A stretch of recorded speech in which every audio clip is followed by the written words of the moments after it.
প্রিয় দর্শক, আজকে আমরা এমন একটি সাপের কথা জানব যে কিনা হযরত মুসা আলাইহিসসালামের যুগে জন্মগ্রহণ করেছিল এবং প্রায় 2000 বছর হায়াত পেয়ে বিশ্বনবী হযরত মুহাম্মদ সাল্লাল্লাহু আলাইহি ওয়াসাল্লামের যুগে এসে সে মৃত্যুবরণ করে। অনেক যুগ আগের কথা, মিশরের প্রাচীন ভূমিতে নবী মুসা আলাইহিস সালাম মহান আল্লাহ রাব্বুল আলামিনের বাণী পৌঁছে দিচ্ছিলেন তার কওমের মাঝে।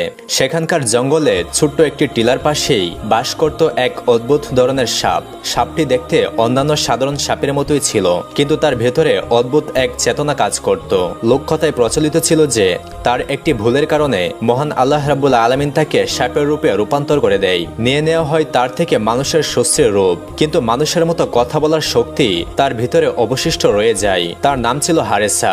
সে প্রায়শ্চিত্ত করতে পারেনি, তাই মহান আল্লাহ রাব্বুল আলামিনের কাছে ক্ষমা প্রার্থনার জন্য সে সুযোগ খুঁজতে থাকে। একদিন সেই হারেসা সাপ পাহাড়ের উপরে নিঃসঙ্গ সন্ধ্যায় বসেছিল।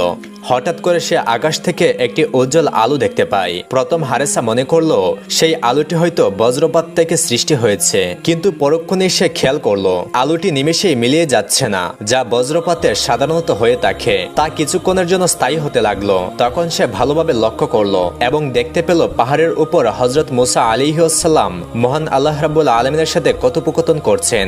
হারেসা সাপটি একটু দূরেই অবস্থান করছিল, কিন্তু তা সত্ত্বেও মহান আল্লাহ রাব্বুল আলামিনের বাণী অনেকটাই স্পষ্টভাবে সে শুনছিল।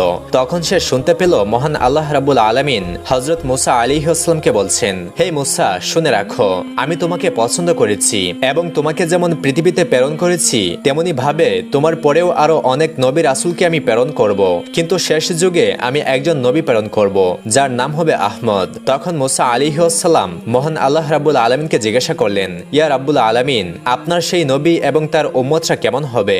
তখন মহান আল্লাহ রাব্বুল আলামিন বললেন, সে হবে দয়া ও করুণার উৎস। সে কেবল মানুষের জন্য নয়, বরঞ্চ জিনজাতি এবং সমস্ত সৃষ্টিকুলের জন্য সে রহমত স্বরূপ হবে। তার উম্মত আমল কম করবে, কিন্তু আমলের অপেক্ষায় তারা সওয়াব পাবে বেশি। সে আমার শেষ বাণী পবিত্র কুরআনুল কারীম নিয়ে আসবে। এবং মহান আল্লাহ রাব্বুল আলামিন আরো বললেন, সেই নবীর প্রতি যে ঈমান আনবে তাকে আমি মুক্তি দিব, তাকে যে ভালোবাসবে সেই ব্যক্তিকে আমিও ভালোবাসবো। গোপনে গোপনে এই মহা সংলাপটি শুনে হারেসা সাপটির মনে একটি আশার আলো জেগে উঠল।